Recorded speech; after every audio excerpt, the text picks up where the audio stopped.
How is it going, guys? Malagant here. We will look into blessings in Last Epoch. Blessings are basically permanent buffs for your character, at least in this patch. We are in 1.0 as I'm making this video, and they are just character bound, so it's gonna reset when you jump into a new character.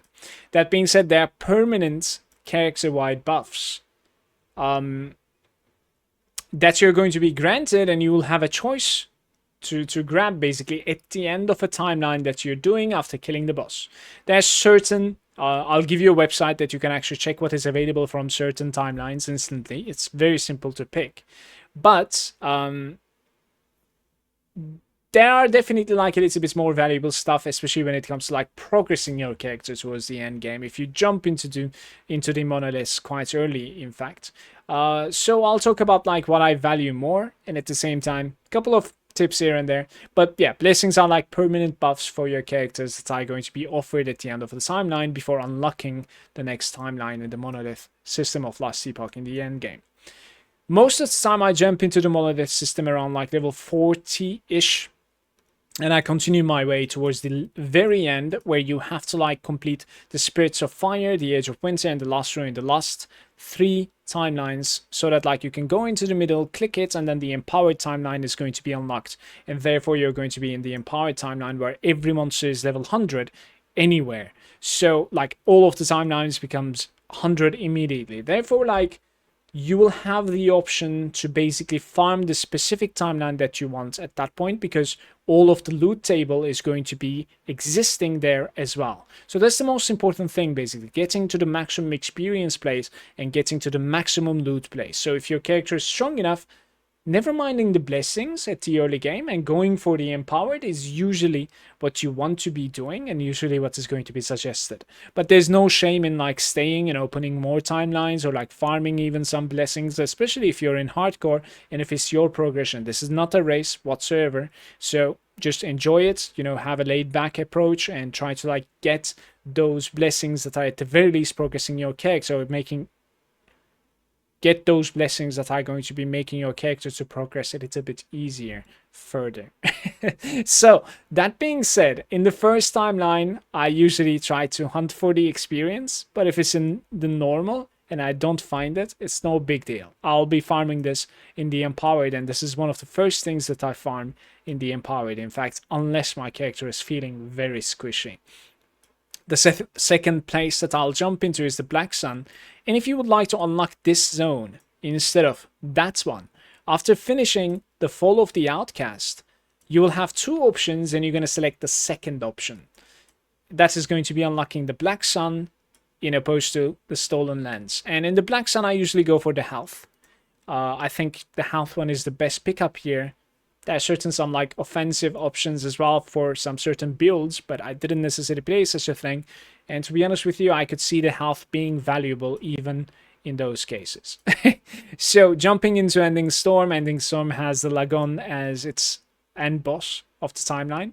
And to unlock the Reign of the Dragons at the end of the Ending Storm, you will want to select this option 2 once again. And this is, instead of after defeating Lagon, it is right on the quests that are like building up to Lagon. So there's going to be some sort of like an NPC that will, at the end of a map, the NPC will be like asking you some questions, and you will take the fight with her.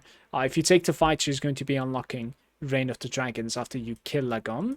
In the Lagon timeline, I actually dislike all of the rewards almost. There's mana, I think, and there's going to be health regen. I've picked the health regen so far. There's like lightning resistance as well. I could definitely see lightning resistance being useful for like an uncapped shenanigans some characters could be doing.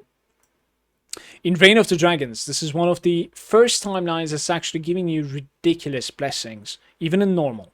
It is capable of giving you all resistance or crit avoidance. Now on a Sentinel, I didn't necessarily need crit avoidance simply because my character is offering quite a bit of crit avoidance from a passive in the early game, and then later on, around like level 85, I drop this and I take stuff like this, basically Leonine Great Hound. This is just the base, and the base offers implicit value 71% reduced bonus damage taken from crits. So in this case, I would only need 29% from somewhere else to get crit immune. And yeah, I would rather go for the old resistance, but to be honest with you, their values are in my mind about the same. If you would like to get crit immune, you could definitely look into getting the crit immunity rolled blessing from Reign of the Dragons, 100%. Spirits of the Fire and the Age of Winter, in my opinion, they are complementing each other big time. I really heavily value armor right now in this game, at the very least in this patch. And how they work is that, like, first it puts all the flat values that you gain with your character from everywhere, from your passives, so from your skill buffs, the flat values though. So from your like armor pieces, right? They are base values. And on top of that, all the affixes that you have gained that are like the flat values again. So what is a flat value? It's like basically just a number, right? There's no percentage. And then something like this, a blessing that is giving you body of obsidian, some certain armor value. They're all added and then they're multiplied by the percentage values, something like this, the increased armor percentages. So they're going to be coming later on, and the higher the flat value is, the higher the ending value is going to be after it's calculated by this armor percentage. So therefore, I really value both of them, taking them together. But there are obviously some like other options as well. Especially there's some like offensive options for like fire damage. I think there's some like cold damage, I believe.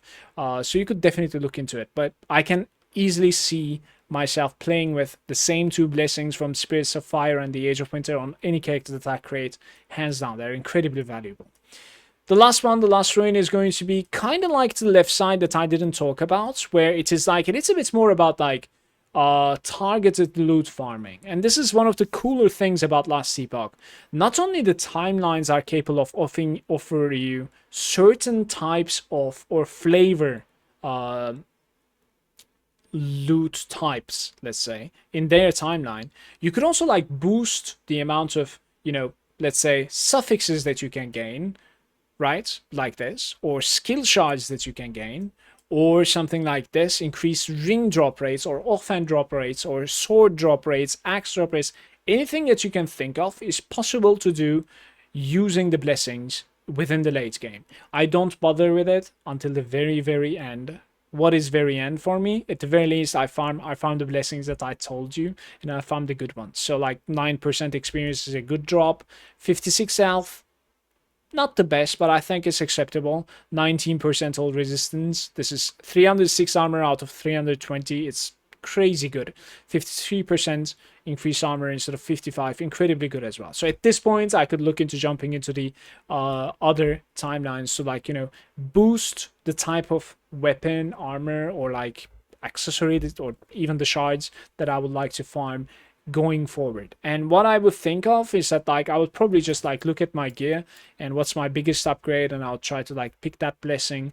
Or if I ended up finding a unique that is like LP3 and I want to put something that is like incredible on it, I just don't want to lowball it, then I would need to farm for that specific food that I'm going to feed on top of the unique that I'll make legendary out of. If you're not familiar with legendary potential, I just made a video on my YouTube channel. You could check that out as well. How to make uniques into legendaries and what is LP in Last Epoch. Right, so there's this website, lastepochtools.com, where there's like a crazy good build planner, loot filters, etc. You are probably familiar with it by now. But in the build planner section over here, you could definitely go into the blessings on the right side, and through over here you can see the names of the timelines, and you can click into them, and from there, from the left, you could see the normal versions or the empowered versions, and then you can select the blessings that you're going to be trying to target farm for your character if you would like to. This is very valuable to do some sort of like a planning for the future and see what is at the very least see what is available to you. If you don't want to like memorize, I don't even know them by heart, memorize like what is exactly available in which timeline when it comes to blessings. Thank you very much for watching, YouTube. Please remember to leave a like and subscribe to my channel. It helps a lot and makes me happy. I'll see you next time. Thank you for watching.